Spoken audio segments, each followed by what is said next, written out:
15 Westerns. Do you have another gear, dude? Yeah, it is what it is, Steve. You guys want to join? I'm not going to join any man's club unless it's got like chicks in it and stuff. This looks stupid. This is what I find my best friend and my ex-best friend in rubber bath toys. Happened in the 90s.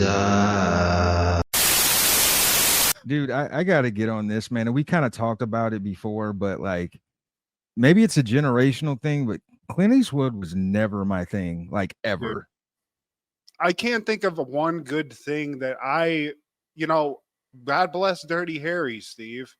God bless the good, the bad, and the ugly. It's Sergio Leone, it's like it's the guy making it. And, for what it is, people like Clint Eastwood, go for it. I don't give a fuck, Steve. Thank you. The shit I've seen's been trash. And the shit he directs, fucking trash. Could care less. I mean, props, because like you've been in the game for a while. The man's 95 now, and he made a movie like 2 years ago, which is crazy. So shout out to that. But more than likely it sucked, or it just didn't appeal to me. Like the movie we're going to talk about, it got a lot of accolades. I slept through that shit damn near. I mean, it's I feel like that, especially this one, it's like for this is what he's getting all these accolades for. This one, like, it's not even a good Western. Tombstone's way better. Shit, hell yes, Steve. 5 times better. I'll watch that 50 times before I watch this bullshit again. The Young Guns is better than Unforgiven, dude. And Young Guns too. Yeah, I'll take them both. Lou Diamond Phillips and Emilio, hell yeah. Clint Eastwood, like, these goddamn Chinese. Gran Torino, it was just him being racist against Asians the whole. It was like, okay, Clint, yeah, chill this fucking shit out a little bit, all right? Get off my lawn unless you're landscaping it. Chimichanga. He just says things that don't make any sense. Like, all right, dude. He's more like, to me, has been just like this famous person and that people made jokes on, and we all knew it because of like everyone does it. Like, it's a good impersonation, but the guy, like, tell me something great he's made other than The Good, the Bad, and the Ugly. It's because of the director, man. Dirty Harry, like I said, I'll give you that. And I guess he had some joints in the 80s. But if you look, okay, we were born in 83. So I looked on the Wikipedia and it's like, damn, things in my lifetime I either haven't seen or never gave a fuck. I never gave a fuck about $1 Million Baby, if we're keeping it all the way 100. It's not a terrible movie, but it's not like something I'm like rushing to be like, this is cinema gold. Great. Fucking made a movie. Like, it's not good. Like, it's not entertaining. And the guy himself is a lunatic, Steve. So take the movies, take the guy, Clint Eastwood, fucking kick rocks, old man. Yeah, talking to a chair is the most entertaining thing you've done. I was gonna point that. I was like, I don't need to just throw that in the mix, but fuck it. Fucking, that's the best and most entertaining thing because you looked like a lunatic. You looked like an idiot. Everyone laughed, and it was great. Yeah, we're having a Clint Bash. Clint Bash 2025. Talk shit on a 95-year-old man. What the hell are these fucking guys doing? 15 Westerns. Do you have another gear, dude? Yeah, it is what it is, Steve. You're getting Clint. He ain't gonna wow you with some like he disappeared into the role. It's like, hell no. It's just this old man going, give me fucking what's his face from Batman, the guy that's like, yeah. Like, I'd rather have him than Clint. You know what I'm talking about. Fuck. Robert Wolf? Robert Wolf. I'd rather see Arliss. Yeah, dude. Throw Arliss in the mix for sure, for sure. Jack Palance is who I'm thinking of. Wasn't he in the Billy Crystal movie, City Slickers? Shit, City Slickers. I'll watch City Slickers before both that. of them. Hell yeah, dude. Yeah, so to sum up my synopsis of everything that we like, my whole Clint Eastwood joie de vivre, basically, Steve, is that if you're our age, you could give a shit, I feel like. Yeah. Unless you're a cinema snob, and then you're like, it's his camera work in American Snipers, second to none. Or if you're one of those people that have a hard-on for Westerns, Probably wear cowboy boots too. Yeah. Watch fucking Tombstone, then, you chud. This son of a bitch was even in a movie called Space Cowboys, and I don't know if that's like the exact thing that happened in the movie, but like maybe No, that it's was not. You know what that movie's about, Steve? Old men that get shot up into space. That's it. maybe that was the stipulation. I'm only going to get on if there's a cowboy involved in the title. Like, so it's Clint Eastwood. He's like, who are these fucking extraterrestrials? Get them off my lawn. Get out of here, you alien. Yeah, I mean, you know what? He's 95, Steve. So salute to an elder statesman, but I'm not buying a ticket to Clint Eastwood, man. Yeah, it's just your movie suck. This is Steve G and Mad G What Happened in the 90s, a show where we talk about what happened in the 90s. So get out your crisscross tapes and your Chris Carter jerseys because groove is in the house. Groove is in the house. Groove is in the house. Picturing us in a 90s club with this music playing is hilarious to me. I can't picture me doing it, but just seeing Steve in like an ill-fitting Michael Jordan suit, just going crazy to Delight. While getting my Roxbury on. Party Monster, the Steve G tale. Well, today, my friend, we're talking all things August 7th in the 90s. Starting off in 1990, D-Light would release World Click. This is the one with Groove is in the house. I never knew who was responsible for that song, Steve. Love that song. And because this was on the show, I was listening to this while working out today. Nice. And I'm not into dance music, which I feel like that's kind of what this is. I was into it, honestly. I was getting Probably it. just this song, though. No, I just started from song one. So the Delight theme song or something at the beginning, which was dope. I'm with the numbers. I don't know the names of the songs, but Power of Love. that was a good one. It's decent. It's not going to get on the playlist every day, but as something you're randomly listening to, I was pleasantly surprised. Yeah, I think you'd really get into it if you were in the house or dance. These guys and gal are considered one of the top acts in that genre of all time, man. I do remember they were the musical guest on an SNL episode with host Roseanne, and that was pretty wow. cool. Yeah. That's cool. Dig the style. The album art's cool. Again, this was not something young 7-year-old me was clocking, but that one was on the radio constantly back in the day. So Groove is in the Heart, obviously. We're all just gyrating to that back in 1990. But yeah, dude, you throw me something and go, hey, here's a club, like some house music or some dance music. I'd be like, shit. But I was pleasantly surprised, dude. It's better than a Clint Eastwood movie. That's for goddamn sure. Yeah, I smoke a whole bag of that. In 1992, Three Ninjas premieres. Each year, three brothers visit their grandfather for the summer. He is highly skilled in ninjutsu, and for years he has trained the boys in his technique. Directed by John Turteltaub, starring Victor Wong, Michael Trainer, Max Elliott Slade, and Chad Power.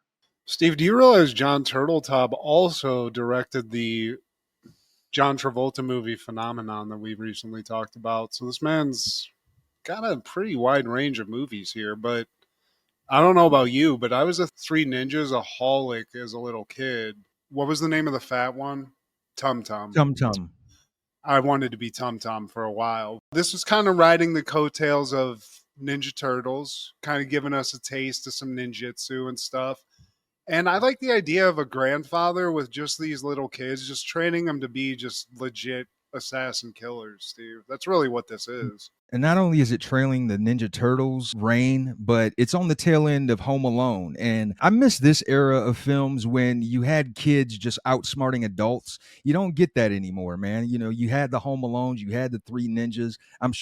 Cop and a Half was another one. You have to suspend the disbelief and all of that, but it just represented a good time. It's a feel-good movie you can watch in the daytime on a Saturday. You even have to suspend the disbelief on the grandfather. Both parents are white, all the kids are white, so that was never explained how you found this Japanese grandfather. There's no backstory. It's like, all right, you have to ignore that too. What was the name of the bride's teacher in Kill Bill? It's that level of like a ninja master. He's just like this old guy that wasn't the same guy in Big Trouble in Little China, as well as the Golden Child. Yes. So I mean, this guy's a legend. Victor Wong, I believe, is his name, if I'm looking at it correctly. Victor Wong. And as a kid, you said it yourself, like watching a kid outsmart adults, and not only that, in this movie they're doing that, they're also whooping the shit out of adults too.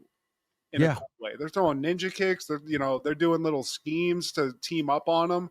So it's everything you want as a little boy, especially. You're just like, hell yeah. I'd love to fucking things that you overlook.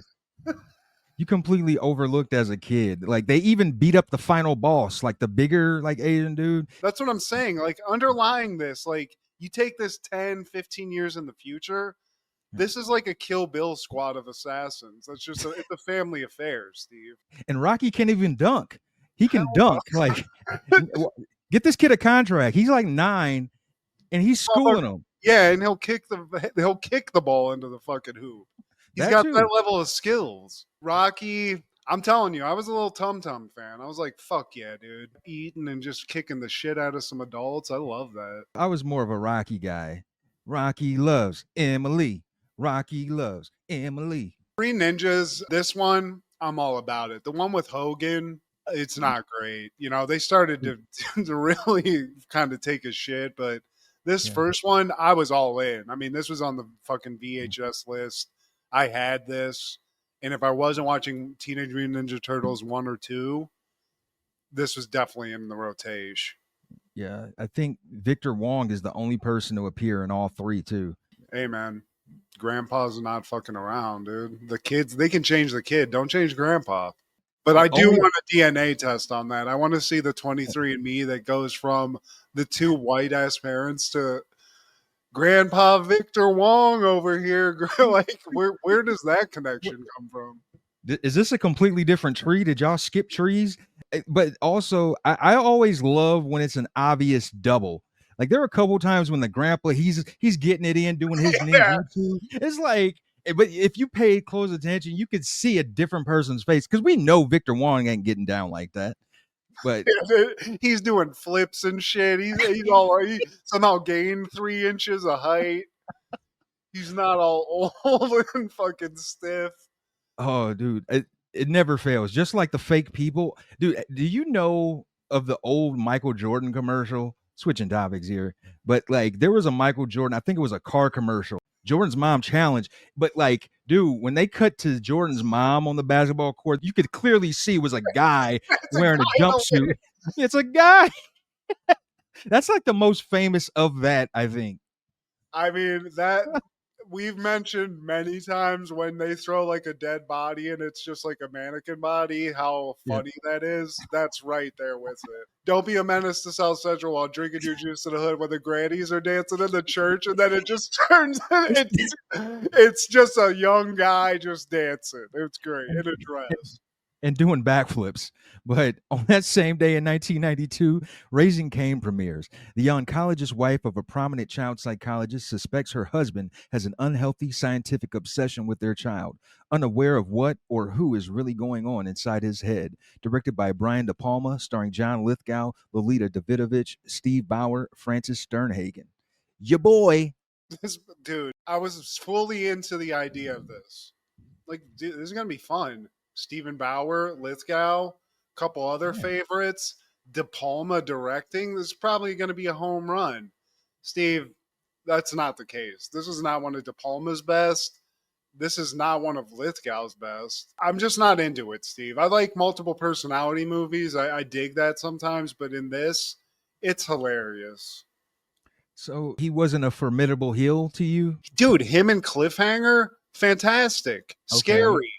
Blowing people away. This, it's just like because you see him as like this cuck dude that's the Carter character, the Carter personality, where he's like, oh God, I'm just so tired. And then the Lithgow smoking a butt's like, shut up, you fucking puss. I'll take care of this. And then somebody's dead. It didn't play well. And that's mixed in with Stephen Bauer's shitty acting and him trying to fuck Lithgow's wife constantly, fucking her in the middle of a park, Steve. Hey, sometimes you just got to get it cracking. I guess, but you better fucking get more well hidden because Lithgow's creepy ass is why. Well, there's two people watching you actually, and one of them smoking a cigarette, looking super cool. Well, my opinion is the complete opposite. I love John Lithgow's performance in this. You know, as someone who's more familiar with his comedic stuff, like I think he pulled this off. It creeped me out, especially in the end where the daughter's like, he's still here. And then she hugs the mom, and you see John Lithgow in a dress. That part creeped me the hell out, man. You know, Stephen Bauer, I just always thought he was a cool dude because he was Manolo. I can't think of another example where one person is just famous for one role, but it's all good because that one role was so badass. And I feel like that's the case with Stephen Bauer for me. I mean, Manolo, yes. Manny, Scarface, fuck yeah. We all love that. I just happen to know a little bit more personally about Stephen Bauer, the man. So not a huge fan of that. That's we don't need to go into that. What's up, Steve? What's up? I know you're doing well. Here's the thing, Steve. Multiple personalities, sure. Lithgow with hair, okay. It's a stretch. And also, I got to point out, De Palma has a hard-on for guys in dresses killing people because there's another movie. I have to look up his thing, but a famous elevator scene where a guy in a dress stabs the fuck out of a bitch. Something to Kill, but Dress to Kill maybe is the name of it. So, okay. I see where you're going with the ending, and it really is a tour de force of Lithgow acting because he's playing like fucking 10 different people in this movie. But to me, when I expect De Palma, I expect a lot of split screens, a lot of style. And I feel like in this movie, that's kind of less. And the acting, I don't know. I wasn't feeling it that much, Steve. But shout out. I mean, it's not you liked it, so it's 1 out of 2, Steve. That ain't that bad. Yeah, I mean, Lithgow did all the heavy lifting, and now that I think about it, nobody else could really like step up to the plate like Lithgow did. He did like all the heavy lifting. Yeah, and the way Bauer was acting in it, melodramatic, but it's like soap opera-ish almost. Like his made for TV. Yeah, it's just weird. It's like I said, this is De Palma. This guy made Scarface. He made The Untouchables. He's made a bunch of great fucking movies, including another one we're going to talk about later. But this one, I feel like it's a miss. And Lithgow is he's good at Psycho. He did it in Dexter, which I wasn't a huge fan of, but I know of his work in that. And like I said, even if you look at Cliffhanger, dude, he plays a great Psycho in that movie and chews the fuck out of the scenery. On that same day in 1992, Unforgiven premieres. Retired Old West gunslinger Will Money reluctantly takes on the one last job to avenge an injustice with the help of his old partner and a young would-be gunman calling himself the Schofield Kid. Directed by Clint Eastwood, starring Clint Eastwood, Gene Hackman, Morgan Freeman, and Richard Harris. You mentioned Space Cowboys. Yeah. And it's a movie about old men going into space. They should have just called this Land Cowboys and made it a part of like a whole thing about old men doing different shit because that's really what this is. It's an old man Western. Everyone in it's old. Clint's a fucking old man. He's tired. He's failing. He used to fucking do shit, but now he's got some bitch ass kids and stuff. So he takes that last mission, Steve. They gotta be bitch ass kids. They're bitch ass kids, Steve. They need to be helping out more. This guy's They have no mommy. Well, they can help out then. They got a daddy, help him out. He's struggling. It's enough that he wants to go kill some people. But here's a bright spot of this movie, and it's usually the case. Morgan Freeman's good in this. Gene Hackman's decent in it, but I don't remember him being like anything like crazy to me. I don't really remember. Like this movie is just not memorable. Not to me. I don't want to shit on it constantly and go like 20 minutes and go, this movie blows. But, if you want to watch a movie about old men, watch Grumpy Old Men. If you want to watch a Western, watch Tombstone. Just, unless you just have a hard on for Clint Eastwood. Yeah. And there it is.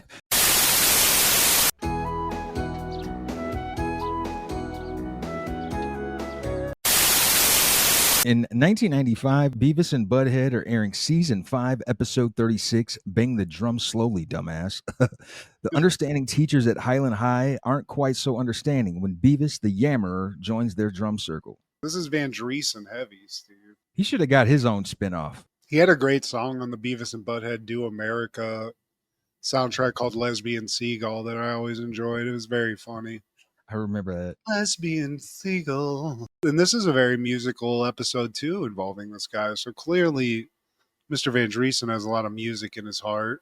Beavis and Butthead have a lot of time on their hands because they're just walking through the woods, because we all did that as kids, Steve, I think. Yeah. Yeah. But instead of finding like a stack of weird old pornos in the woods, they find a weird group of old men just drumming in the woods, which I don't know I know what's better, but I feel like that's kind of a creepy thing, Steve. They hear the drums first, and then they see the teachers having a drum circle, and Van Driesen spots them out. We're talking about recruiting, and we could use some new members. You guys want to join? I'm not going to join any man's club unless it's got like chicks in it and stuff. This looks stupid.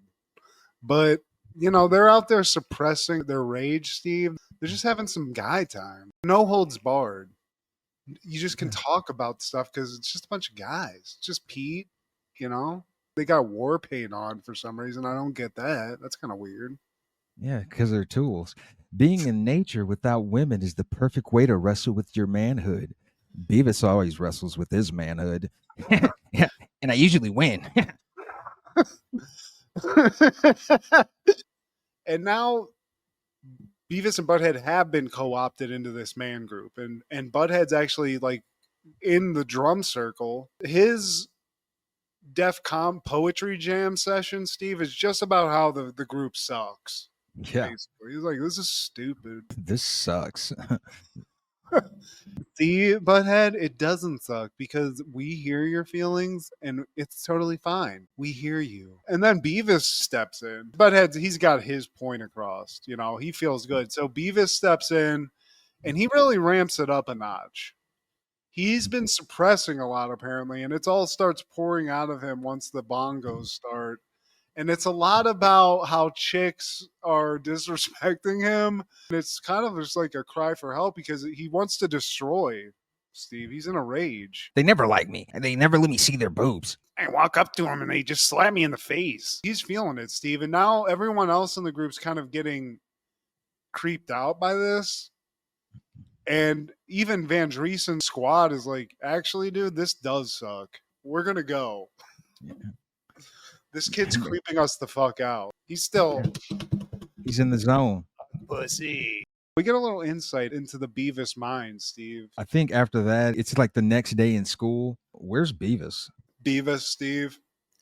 He's still in those woods, rocking it. He didn't even know anybody left. He's still talking about the rage in his heart, the boner in his pants, and the women he's not sexing. And then he realizes he's alone and just leaves. Your turn, Butthead. Butthead? Butthead.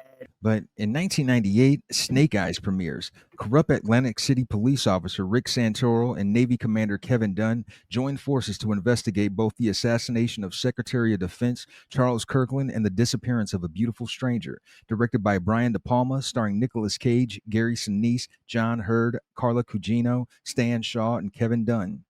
Now, this is a more palatable De Palma movie, Steve. And I would say that I don't feel like this movie got rave reviews.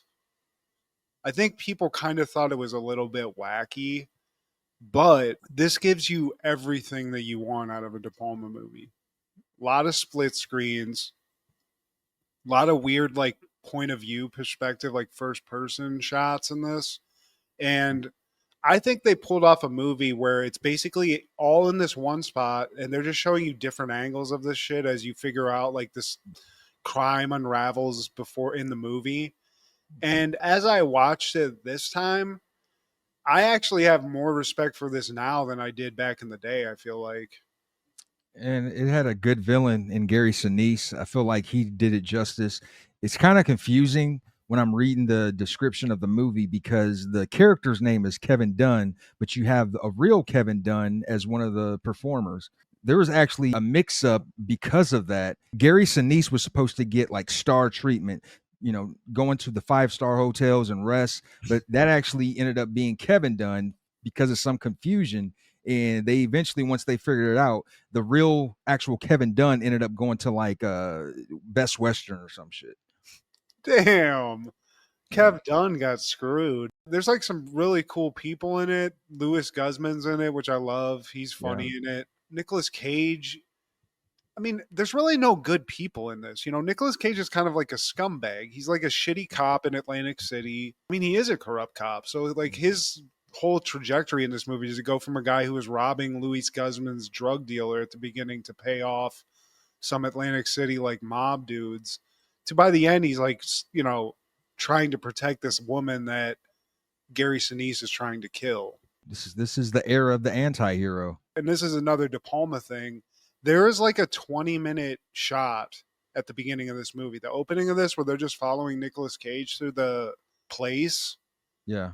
That's all one shot, and that's like a very De Palma thing. And there's like a quality to this I think was lacking in the other movie we were talking, Raising Cain. I did look a little bit into this because I when I was looking it up and after I watched it, I was trying to find some like videos like about details and whatnot.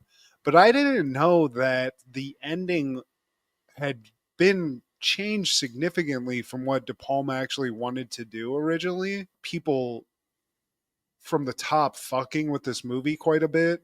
Of course. So I think De Palma isn't even really happy with the finished product because like in his version or the original version of this, instead of what happens, there's like a huge tidal wave at the end to wipe everything out, which is bizarre. And I think maybe they changed that for that reason. But I don't know. I just think this movie's kind of technically great. I think there's probably some stuff that's lackluster in it, but I enjoy it. I feel like there's been a thing that we've done on this show where an actor will have a movie in like 92 and then 98. And then the next week, the actor will be in a movie we'll cover like in 95 or something. And I kind of feel like that's the case with Kevin Dunn because he's in this movie and we recently talked about him in Small Soldiers. This is Brian De Palma's sweet spot, I guess, because he got 2 movies that came out on the same date in 2 different years in the 90s. Yeah, I mean, the 90s and the late 80s were really De Palma's sweet spot. But yeah, Kevin Dunn, dude, he was the pack mule of the 90s. You need a fucking just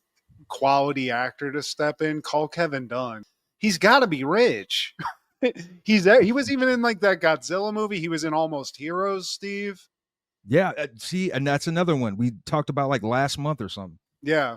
He was in the Marlon Wayans classic, The Sixth Man. There's many more movies that De Palma's made better than this. And like I said, I don't think I had as much respect for this. I've always liked Nicolas Cage. I liked Brian De Palma. And I think you get a lot of good stuff of both of them in this. But this one, as I got older, I enjoyed this more than I did as a kid, to be honest with you. That following year, 1999, SpongeBob SquarePants is airing Season 1, Episode 4, Naughty Nautical Neighbors in Boating School. Tired of his annoying neighbors, Squidward turns SpongeBob and Patrick against each other. Later, SpongeBob tries to pass his boating test. Hilarity ensues. I just have to point out Naughty Nautical Neighbors just sounds like a porno, Steve. That sounds like a softcore pornography. That's how we hear it. To kids, they're like, naughty nautical neighbors, can't wait. But yeah, this first one, Squidward trying to play a little mental warfare with his neighbors, Patrick and SpongeBob. And they're like burping or something, like bubbles, and including little messages. They're blowing bubbles. And they're including little like messages in those bubbles. It's very nice. He sees these bubbles coming through the window. They're popping all over his souffle, messing up the texture, the taste, and everything. Deflate his fucking souffles, Steve. Do you know how fucking hard that is? It ain't easy. Bubbles, dude, in my shit. The bubbles are filled with these little messages, and I don't want to hear that shit. Like, you're cool. It's like, shut up, dude. I'm trying to fucking watch some fucking porn on my phone. Its neighbors suck. Man. Squidward, He does what he needs to do. He throws a couple errand bubbles each way with some shitty messages, and I'm like, fucking smell, dude. Patrick, you're the dumbest motherfucker ever. And he gets them fucking pissed off at each other. The shit works, Steve. And he comes out as they're starting to argue. And I like this pettiness. He gets them both to start getting pissed off at each other, pulls a seat up outside, and just enjoys the souffle as he watches these two friends just fucking go up in flames. It's pretty awesome. Hey, well, you're a turkey. What's that? Oh, that's what you are. Bitch. You know, Steve, sometimes these like little mental warfare games that you play kind of double back on you because now these two friends hate each other. But now they need another friend. Squidward, he almost choked on a fork and it's just stuck in his throat. So Patrick, he sees this. So he starts doing some CPR to the point where it inflates Squidward. But as he deflates, that fork finally comes out. And Squidward's like, man, you saved my life. Cool. He says something like, thanks, friend. You said it. You said it. Fuck. And now Patrick is, I mean, they're best friends, Steve, as far as Patrick's concerned. What are we going to do now, best friend? SpongeBob, he sees these guys hanging out. Now he has FOMO. Patrick's being a bitch. What's Squidward's instrument? Is it a piccolo or flute? It looked like Kenny G's jazz sax to me, but I think maybe they say piccolo, to be honest with you. He's trying to serenade Patrick with the little sultry sounds of whatever that is, Steve. And Patrick's like, yeah, let's go for it. Then Squidward starts playing and then dude just falls asleep. Squidward has to get this gigantic guy out of his house because, you know, he's got another souffle to eat. He actually hurts his back trying to get Patrick back to the house. So SpongeBob sees this, sees his opening, does a little like Honda torpedo move into Squidward and somehow it just fixes his back. And now they're best friends, see? Hey, thank you, friend. And then SpongeBob is like, yeah, so Patrick wasn't a good friend. I'll perform for you. So he takes Squidward's violin. Then he starts playing it like a guitar. Patrick shows up and it pisses him off. So he starts bashing the violin. It's just like, you want me to clean that up? And he also somehow like he's using like the violin thing and shoots that into some painting in Squidward's. They just are like tearing shit up. He realizes he's in a bind now because now he's got both of these idiots bothering him constantly. So he's like, we got to figure this out. I got to get these guys back together. Can't handle this. Somehow Patrick ends up in Squidward's tub. SpongeBob's like, this is what I find my best friend and my ex-best friend in rubber bath toys. Yeah, God only knows, Steve. Like, that's the ultimate betrayal. You know what I mean? Bathtub time? That's not cool. I'm just going to invite these two to a dinner party. They show up, but it's one of those things where they're like, hey, oh, you're here. You know, They didn't realize it. So they're stuck. And now Squidward's just plying them with sodas. You know, he's like, oh, you know, guys, talk amongst yourselves, fill up, make yourselves at home. And they fill up on sodas, Steve. He shows up at one point and they're just bloated. They drink his whole supply. Now, since they're both full of soda, they start blowing bubbles again. And when Squidward leaves, I think he left to get something. And then to get more soda, Steve. They soda. They busted it out. So they start burping together, even though they're pissed. At first they're like, shut up. And then it's funny, Steve. It's like farts. At some point, you just got to start laughing. You got to admit it. So with all those fart bubbles and burp bubbles and the fact that they're just like bloated, they ended up destroying Squidward's house. Yeah, fully. I mean, it's gone, Steve. This shows being an evil person. It just doesn't. Karma exist. You know what I mean? Yeah. But honestly, he's cool with it. Squidward's he's just happy that he doesn't have to deal with these two idiots in his house anymore, even if he doesn't have a house. That's how miserable of a person he is. This is what I'm turning into, a hermit that just wants to be left alone, Steve. I can relate to Squidward, but up next is boating school. And SpongeBob, he's sound asleep until his blowhorn alarm goes off. This is it, Gary. This is it. He ain't getting laid, Steve. He's taking the driving test. Yeah, the boating exam. Boating exam, which is weird because boating underwater, Steve, but it is what it is. Let's suspend disbelief. It's March 3rd. It's the big day. I remember this. This was everything, Steve. When you were about ready to take this test, this was a big one. Yeah, it took me 3 tries. It took me 2. And a really just bad conversation with the lady who failed me the first time. You know, I was shortchanged, but I don't want to get into it. But, you know, he's confident, Steve. He's ready. He's ready to go. No brainer. This is an ace in the hole. He does have to take his little unicycle thing because we've all been there, Steve. You lose the car, you got to ride the bike every once in a while. And that's where he's at right now. That's why he's taking the test. And he's so cocky about it. He just throws his bike away. Like, I'm not going to need this anymore. Bullshit. You guys want this? Crabs want this? Somebody that's not ready for this is Mrs. Puff, who owns the boating school. All the confidence that SpongeBob has, it's the exact opposite with this lady. She's not looking forward to this. It almost seems like she's been through this. It's like, are you sure you think this is going to be it? And even some guy who gets his license, as SpongeBob walks in, SpongeBob's like, yeah, I'm about to get my license too. And even that guy, he's like, you sure about that? Yeah, you know you're not. But he's getting the like oral part of the exam. He's getting all the answers before she even asked the questions. He's kind of like Rosie Perez on Jeopardy. This is not his first time. He's remembered it all, Steve. Yeah. The 90s questions I read you, at some point you're going to remember those.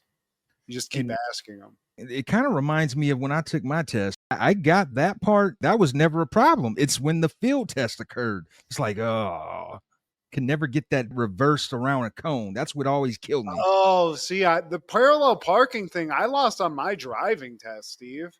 Somebody gave me a go ahead on the left turn, and the lady failed me because I took it. You know what I mean? And I can even remember the intersection. See, remember that Burger King that was in front of BG?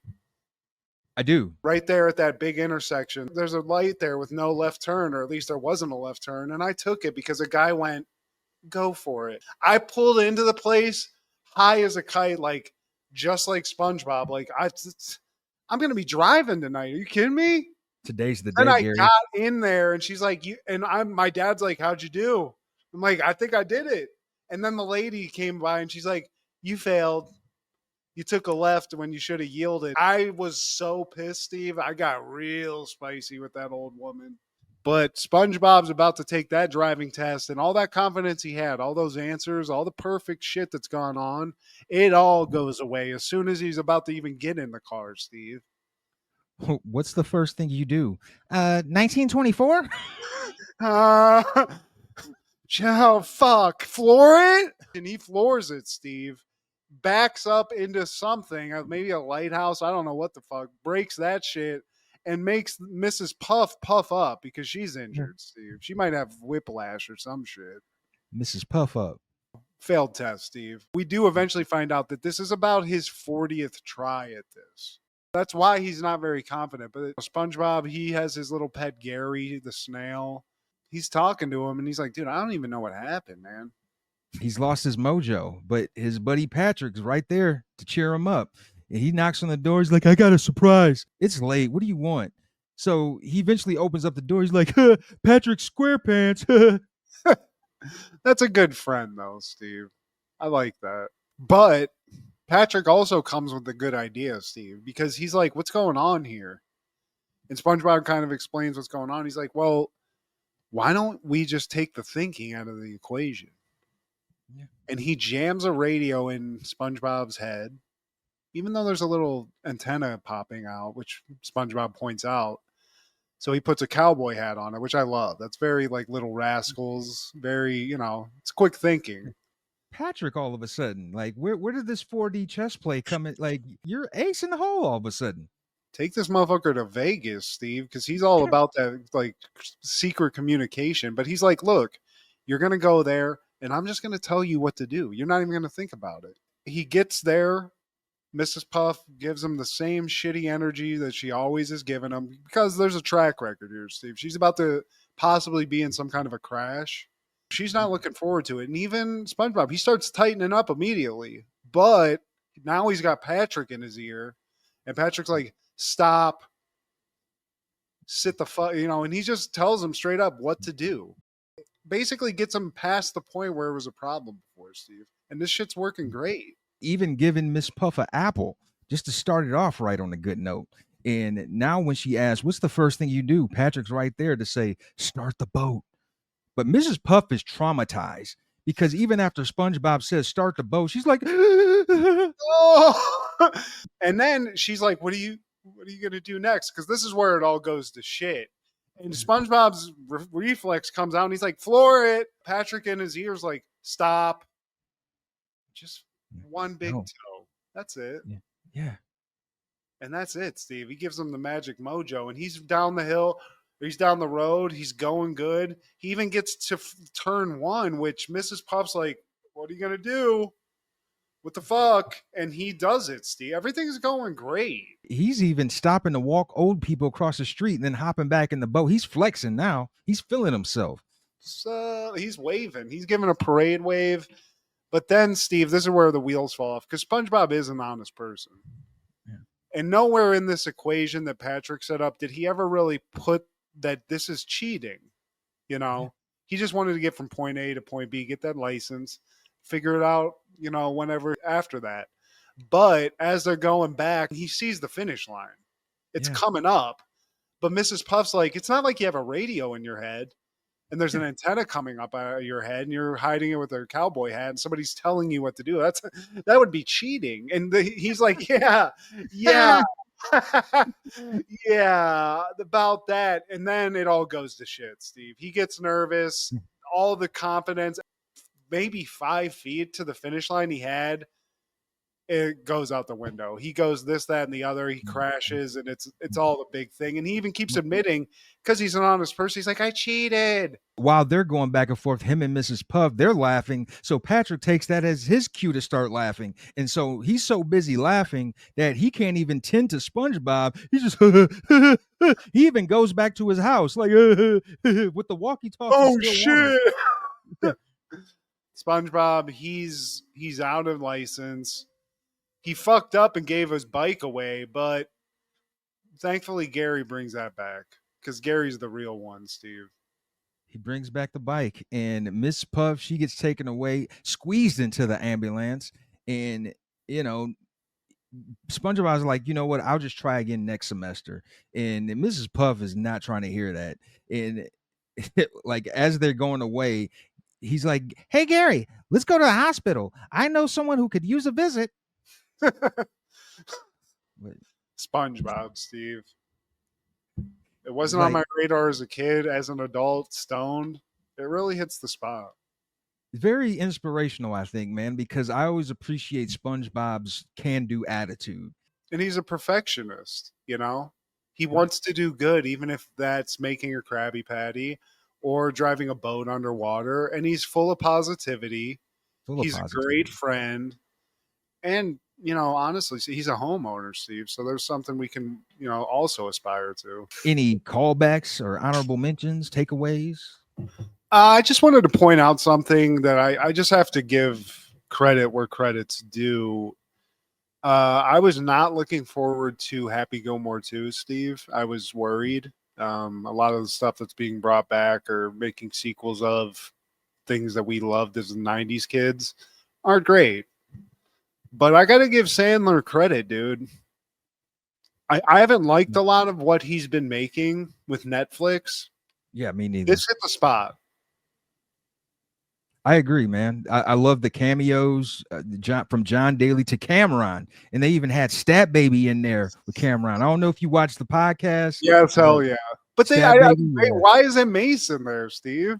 Mason get featured. Probably some contract dispute. I don't know. Maybe he just wasn't busy, or maybe he was busy. But yeah, dude. And I like the explanation of the people who aren't with us anymore. Like Chubbs had a son. Lavelle Crawford killed it, by the way. Hell yeah. My dad loves you, man. Okay. Everybody. I mean, even like John Lovitz is in it. Everybody killed it. They brought back a significant amount of like the golfers that were in the movie, and like the one guy that was the boss of the PGA. And I just thought, for what it was, like they put a little like heart into it with the kids. And yeah, I just got to give him credit. People try to make these things and they try to pull on the heartstrings. And this one, I just feel like they did a pretty good job. So Sandler, thank you, dude. I love that. And I like the inclusion. I know he's not the favorite of a lot of football fans, especially AFC fans, but Travis Kelce, Yeah. Ohio representative, and Oh, Bad yeah. Bunny. I like some Bad Bunny. Bad Bunny. I don't even know who Bad Bunny is, but he was funny in it, dude.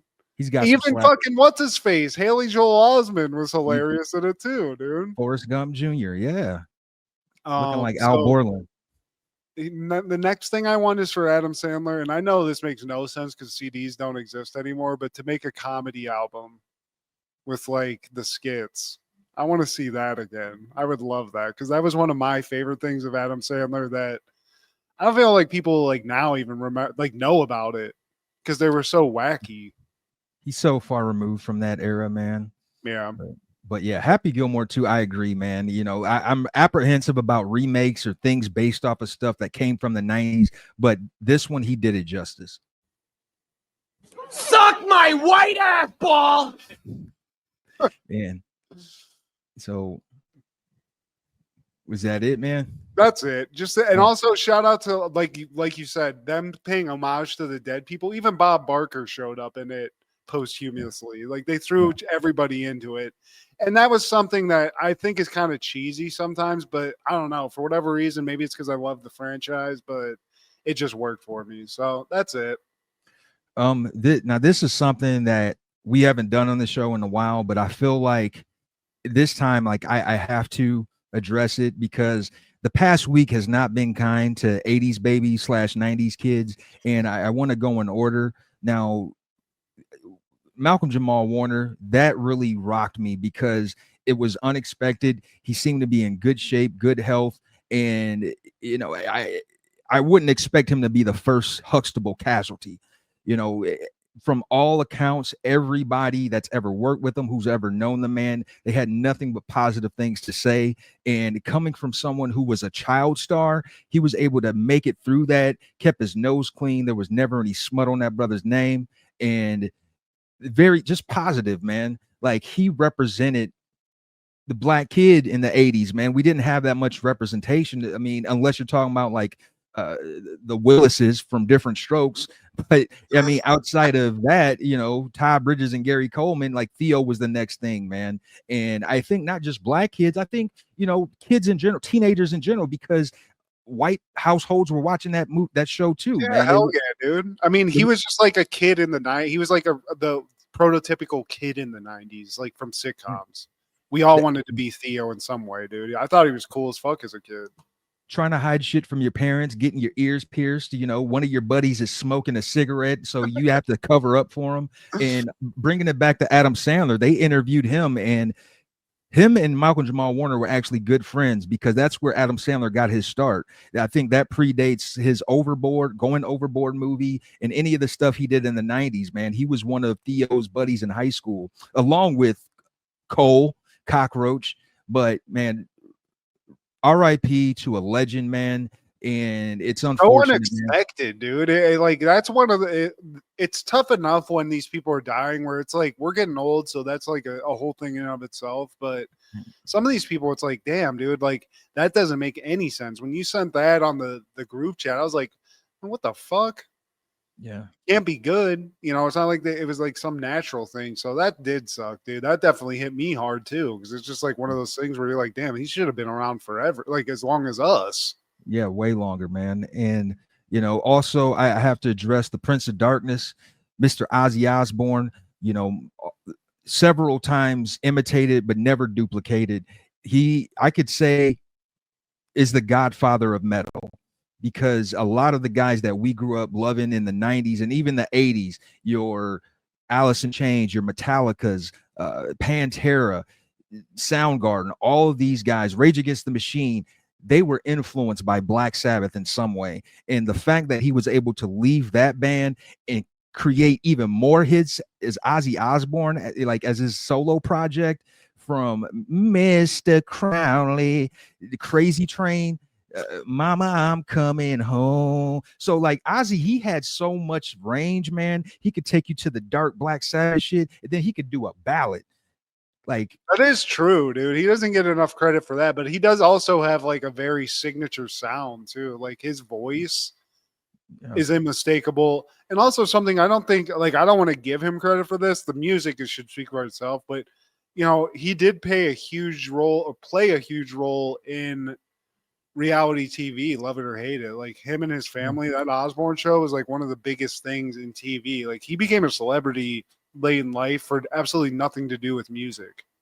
He was introduced to a younger crowd, because there are people like us who already knew about it. And then also Ozfest, he had a festival that happened, like, I don't know, maybe in his 50s, 40s, and that went on forever. And that just kind of cements your legendary status even more. No more tears, Sharon. Yeah, dude, shout out. That was, I mean, it was unexpected, but he got a long life, dude. I feel like he outlasted a lot of his peers, and given his hard lifestyle early on, I think a lot of he probably surprised people with his longevity, to be honest with you. Yeah, man. You make it past 70. Like a week before he died, I feel like. Didn't he do his last show like a couple weeks ago? And they had to wheel him out, dude. I mean, that's apropos, though. I feel like if you're a legendary musician like him, that's almost like the ideal. Like you have your last show, and then a couple weeks later, the lights are out. Yeah. And now this next one, man, it's been kind of difficult for me because, like, I feel like if it wasn't for this man, a lot of what we do on this podcast wouldn't even be a thing. I feel like our fandom in wrestling probably wouldn't be a thing, or probably for me, we don't know. And, of course, Vince had a big hand in creating this character, but it takes a certain level of charisma to be able to perform that character and make it what it was. I mean, Vince tried to do it with Ultimate Warrior. He didn't even have the belt for, I don't even know, a full year. But man, the guy who brought me to this party was Hulk Hogan. And it would be disingenuous for me to ignore the stuff that he's done in the past decade or so. I forgot, like, of course, everybody knows about the sex tape and what he said about his daughter dating, but I forgot what he said when his son damn near killed his friend. His son killed his friend, Steve. Yeah. And he was like, he must have done something with God, brother. I pointed that out to my wife because I was like, and I think I'm saying the same thing you are. Terry Bollea, I have no room in my life for. I don't like that guy. He's a piece of shit. Hulk Hogan, though, dude, he was our hero for at least a solid decade. Longer than that, if you count NWO and stuff. But his character, that persona, that's legendary. Yeah. Can't take that away from the man. It sucks that he's a scumbag behind the scenes, but he's just he's wrestling. Like he built it. He's one of the big cornerstones of wrestling.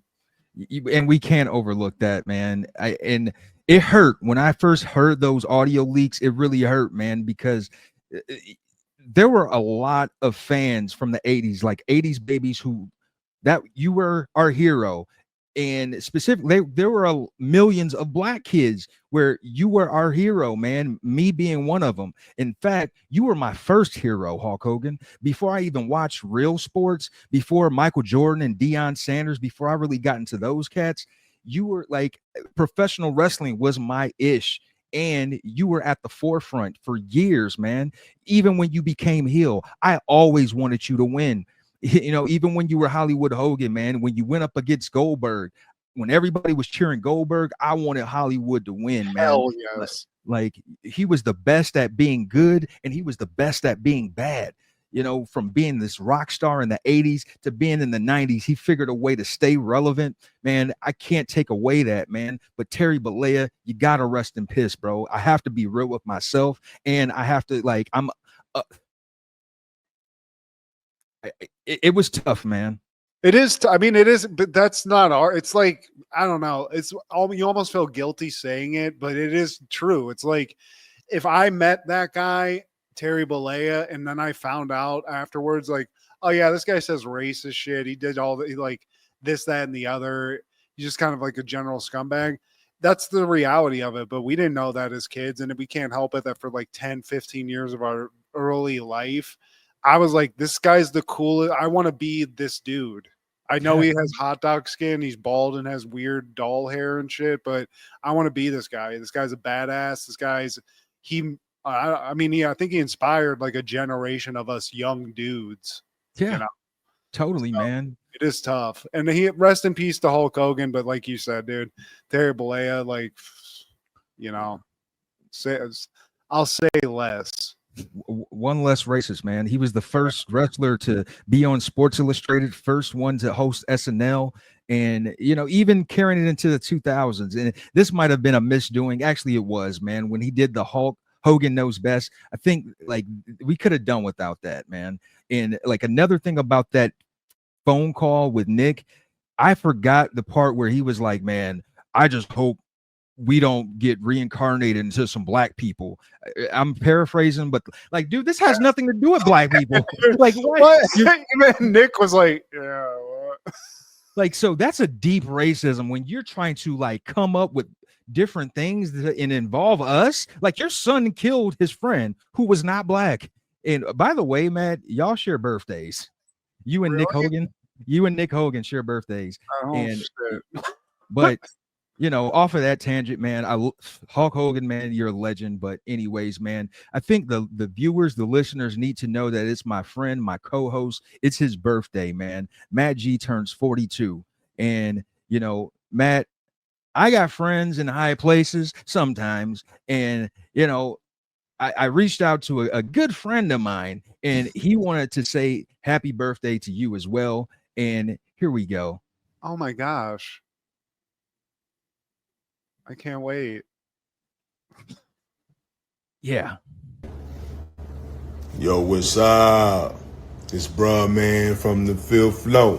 Look at here, me and my man Steve.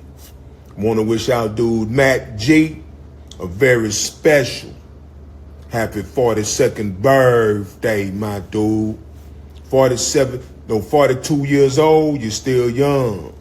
So enjoy these young years, because like about 25 more years from now, it's going to be real hard getting in and out that dub. So enjoy these young years. And look here, man, I want to invite you over to the fifth floor. And man, you can sit around eating up a whole lot of like birthday sandwiches. And for dessert, make you a big old double-decker served sandwich with like 42 candles off up on it. Well, now I'll get you like a number 4 candle and a number 2 candle. Cause like 42 of them, that's a whole lot of them. All right, whole lot of them.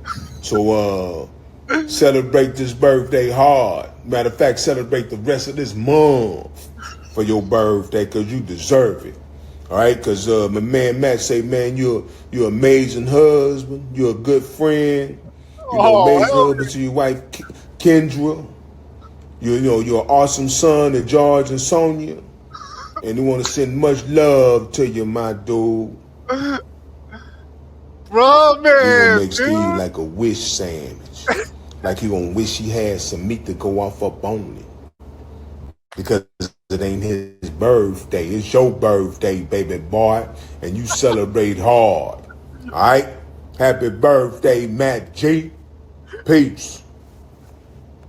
Hell yeah, Steve. Hell yeah. That's about the best birthday present I've ever gotten. I love that. Happy birthday, buddy. Hell yeah, dude. That's awesome. Well, let's leave on that note, man. Please like, share, subscribe, and comment. Please tell your sister groove is in the heart. Please check out Food Show Fanatics and Crushgasm every Wednesday with Kendra, our guy Clark the Shark on Podcastle, and Wrestling with Ronzilla on TikTok. This is Steve G and Mad G with Happened in the 90s. Matt was the fat kid, Steve was the black kid. Life wasn't always great, but you know what was? The 90s. Happened in the 90s. Yeah! Happened in the 90s. Wish sandwich. Again, I love it, dude.